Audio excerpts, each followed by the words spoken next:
किसान साथियों नमस्कार। मैं हूं आशीष वर्मा। स्वागत है आपके अपने यूट्यूब चैनल देहाती किसान साथी में।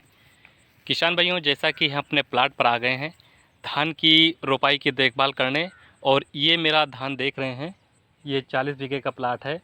धान की वैरायटी की बात करें तो 6129 गोल्ड मैं लगातार लगभग 6 साल हो गए हैं लगाते चला रहा हूँ। काफ़ी उपज देने वाली वैरायटी है। और इस धान की जो फसल लगी हुई है इसमें दूसरी यूरिया मैं डाल चुका हूँ। हमारी धान की फसल 35 दिन के आसपास पहुँच चुकी है, और जब 30 से 35 दिन के आसपास जब फसल पहुँच चुकी होती है उस समय धान की फसल में दूसरी यूरिया डाल देनी चाहिए। दूसरी यूरिया में 30 से 35 किलोग्राम यूरिया लेना है, यानी नाइट्रोजन लेना है। साथ में जिंक आप 33% वाली ले सकते हैं। अगर अभी तक आपने पोटास की मात्रा नहीं डाली है तो 15 से 20 किलोग्राम प्रति एकड़ के हिसाब से पोटास की मात्रा मिला करके अपनी धान की दूसरी यूरिया के साथ अगर डाल देते हैं तो उसमें थोड़ा सा पीलापन आ जाता है। कभी कभी देखते होंगे ऊपर की पत्तियां हल्की पीली नज़र आती हैं।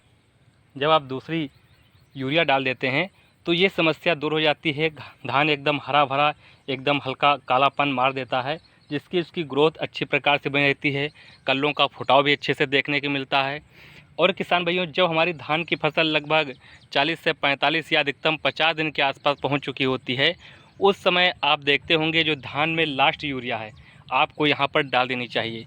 क्योंकि लास्ट यूरिया किसान भाइयों, जो भी आप मिट्टी में डालते हैं या ज़मीन में डालना होता है वो अंतिम यूरिया 50 दिन के पहले पहले ही डाल देना चाहिए।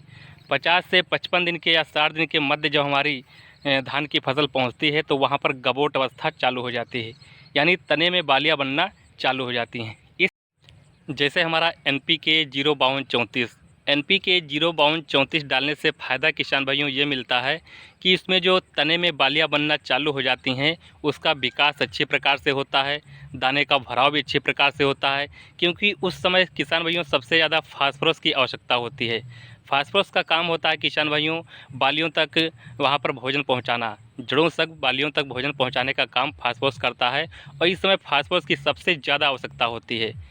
और इसमें 52% फास्फोरस पाया जाता है और 34% पोटेशियम यानी पोटास की मात्रा पाई जाती है। इस समय पोटास